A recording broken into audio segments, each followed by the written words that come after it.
Simple stories are fun to tell. Simple stories have clear morals and lessons and can make us feel good. So, once upon a time, 404 years ago to be more specific, heroic pilgrims, gracious Indians of the Wampanoag tribe sat down to a feast together. These pilgrims, who had triumphed after a perilous journey and a disastrous winter, all to defend their Christian faith, had been blessed with a bountiful harvest through their own efforts. They gathered to give grateful thanks to their God, who had blessed them with plenty, and generously invited their savage, primitive neighbors to share in the bounty. All gave thanks for their many blessings, and they all lived in peace and harmony since that happy celebration. And so we gather every Thanksgiving to do the same, more or less. This story has a special resonance here in Massachusetts. The Pilgrims first landed in a cold December 1620 in Provincetown, just up the road from here a piece. They then moved on to Plymouth, just down the road in the other direction. But the story's been told throughout the land, including my one-room schoolhouse just outside of Madison, Wisconsin, where we heard the simple story of the gratitude of the Pilgrims for their blessings. Of course, the real story is not so simple. There are darker shadows when the whole story, warts and all, is told. Start with the fact that some of the men went out scouting from Provincetown and found some stores of buried corn. They decided that God had left it for them, ignoring the rather obvious fact that some other people were relying on the corn to get themselves through a hard winter. So these fine, upstanding Christians had their first encounter with the indigenous people of the area, albeit indirectly, by stealing someone else's winter stores. And the land that seemed barren and providentially prepared for the Pilgrims was barren because the population had been decimated by a plague brought by earlier Europeans. Tisquantum, also known as Squanto, knew English and could communicate with them because he had been enslaved, taken by earlier visitors who came in search of human chattel. Massasoit, chief of the Wampanoag, was willing to have Squanto help the settlers because he needed allies against his own hostile neighbors, his own people having been decimated in the plague. And it wasn't actually the Pilgrims who provided the entire feast for their native guests. Actually, it was the reverse, with the Wampanoag providing the bulk of the feast. And the earliest accounts of Thanksgiving don't make it sound like a religious feast of gratitude at all. Some of the embellishments of the holiday have also, unfortunately, minimized the role of the Native Americans who were so central to the very survival of that half of the Mayflower's passengers who remained at the end of that first dreadful year in their new land, the rest having died either on the voyage or during that brutal first winter. So the Pilgrims' remaining 53 members constituted fewer than the roughly 90 Native Americans who attended the feast, and it was, of course, the latter who provided the bulk of the food, not the hardy but desperately needy Puritans. The women who'd come from so far with so much loss to build their refuge from religious persecution could have learned some lessons from the women from the tribe of the Wampanoag. The Puritan women dutifully stood behind the tables until their men had eaten their fill, before they in turn would eat, as was their custom.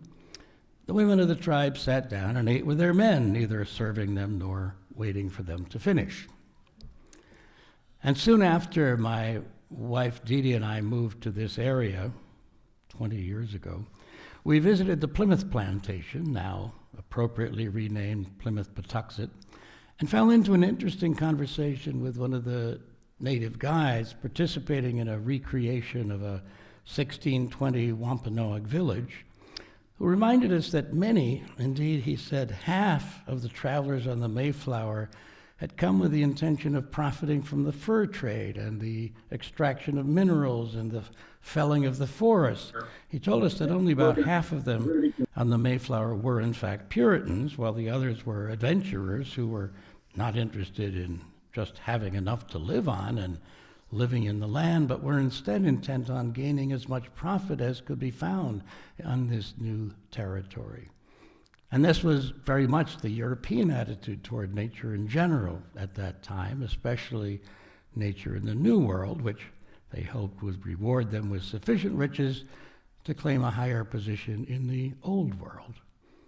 So the result was that the careful balance with nature that the natives had lived was disrupted by these newcomers. And the celebrants that day did not live happily ever after. On the contrary, there were new settlers coming in, more and more, with their never-ending demand for more land, which then led to a break, the devastation of King Philip's War, just about 50 years after that first Thanksgiving, a war that ensured the dominance of the settlers in these parts from that day forward. And that war is still vaguely remembered in my town of Hingham, in the story of Glad Tidings Plain, right across from Second Parish, where I was minister for a time. It was named after the fact that the people of the town awaited news of the war, standing on Glad Tidings Rock above the plain, where they received the glad tidings that their men had triumphed over the savages. It might have been possible for the people who shared that Thanksgiving feast to live happily ever after, to dwell together in peace, as this meeting house's aspiration puts it. But the settlers always wanted more land, more wealth, more resources. They might have benefited from their Wampanoag hosts' millennia of experience on the land, living within the constraints of Mother Nature, but they chose not to. And we need to learn the same lesson today as the Earth's climate itself is reeling from our endless quest for more. We need to learn, as the Tao Te Ching puts it, to know enough's enough is enough to know. Indigenous rights have been trampled on throughout our history from that point forward. But a few years ago, the Supreme Court actually validated the treaty claims of the Creek Nation to control roughly half of Oklahoma, a treaty that was signed in good faith by the Creek Nation as compensation for being driven from their lands in the Trail of Tears. It's long past time to actually honor such treaties made with sovereign indigenous nations. And it's necessary that we continue to stand in solidarity with the Standing Rock tribe and the surrounding communities to oppose the construction of projects like the Dakota Access Pipeline, which constitutes a serious threat to the region's water and desecrates ancient burial grounds and cultural sites of historic importance. These are only tiny steps, but beginning to respect, at a minimum, the actual treaty rights of indigenous peoples is one step toward acknowledging the ways in which even inequitable agreements have been violated and should be maintained. And really acknowledging the rights of tribes, in turn, begins to open all of us to understanding and embracing the wisdom that we belong to the earth. The earth does not belong to us. And here's also the starting point for truly facing the ecological crisis to which our exploitation of this earth has brought us. For all that, we recognize that this is who we are, warts and all. For all that is our life, and we give thanks for the blessings we've received. And we recognize that those blessings call on us to bless others as well. Among those we might greet and thank are the bounties of our Mother Earth and the whole marvelous universe that blesses us with life and bounty day and night, summer and winter, as is done in the Thanksgiving hymn of the Anishinaabe this morning. Robin Wall Kimmerer contrasts the gratitude for abundance manifested in the Thanksgiving address with our own social organization. She quotes anthropologist Marshall Solins, who reminds us that modern capitalist societies, however richly endowed, dedicate themselves to the proposition of scarcity. inadequacy of economic means is the first principle of the world's wealthiest peoples. Reverend Paul Sprecher goes on to say that the shortage is due not to how much material wealth there actually is, but to the way in which it is exchanged or circulated. The market system artificially creates scarcity by blocking the flow between the source and the consumer. Grain may rot in the warehouse while hungry people starve because they cannot pay for it. The result is famine for some and diseases of excess for others. The very earth that sustains us is being destroyed to fuel injustice. An economy that grants personhood to corporations but denies it to the more than human beings, this is a great wrong. She continues, what's the alternative? How do we get there? I don't know for certain, but I believe the answer is contained within our teachings of one bowl and one spoon, which holds that the gifts of the earth are all in one bowl, all to be shared from a single spoon. This is the vision of an economy of the commons, wherein resources fundamental to our well-being, like water and land and forests, are commonly held rather than commodified. Properly managed, the commons approach maintains abundance, not scarcity.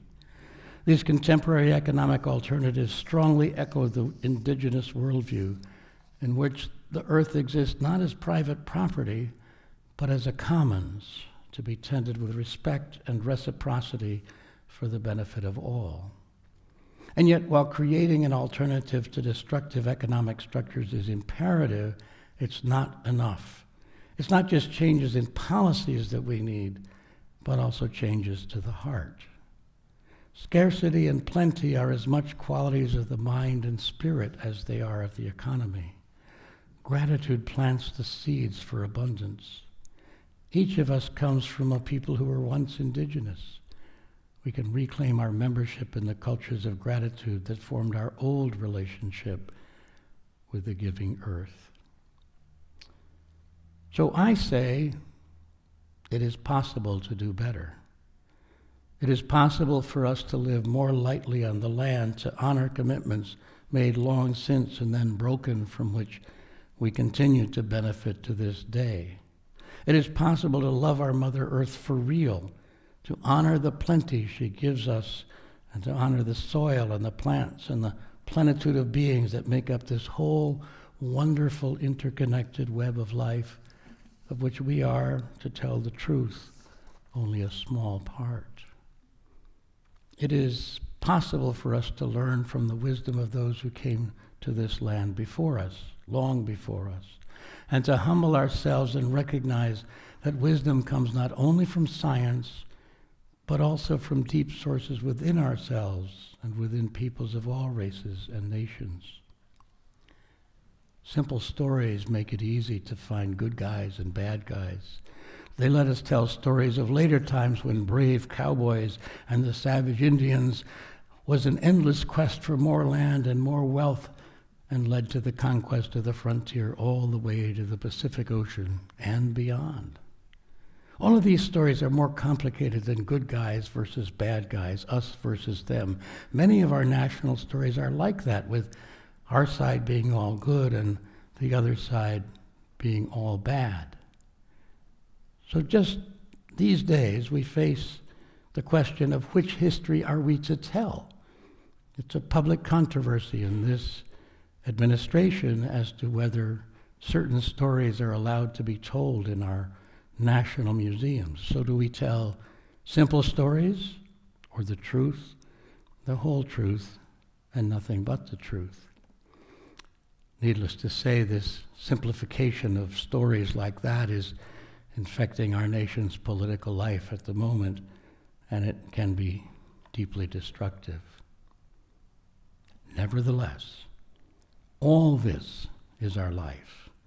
It's complicated, and we're thankful for the blessings we've received, and we know that we owe blessings to others in return, to those displaced in the wake of simple stories, to those who've been marginalized, to those who've been denied opportunities that we've been given. It is possible to dwell together in peace But it takes humility, and it takes recognizing that enough's enough, and it takes accepting the obligations that those blessings entail. Nevertheless, we today have received great blessings, and we are thankful. But we need to remember that blessings also incur obligations, one of which is to tell the whole story, not just the simple story. As we grow up, we learn that simple stories are of a sort are true after a fashion, but there are lots more shades of gray than can be told in simple stories. Simple stories are good in their own way. The simplest story of all is that we're alive here at this moment and that life is good. And the moral of the story is we're thankful and we want and need to share our blessings. Let me end with these words by Robin Wall Kimmerer. The moral covenant of reciprocity calls us to honor our responsibilities for all we have been given, for all we have taken. It's our turn now, long overdue. Let us hold a giveaway for Mother Earth, spreading our blankets out of her and pile them high with gifts of our own making.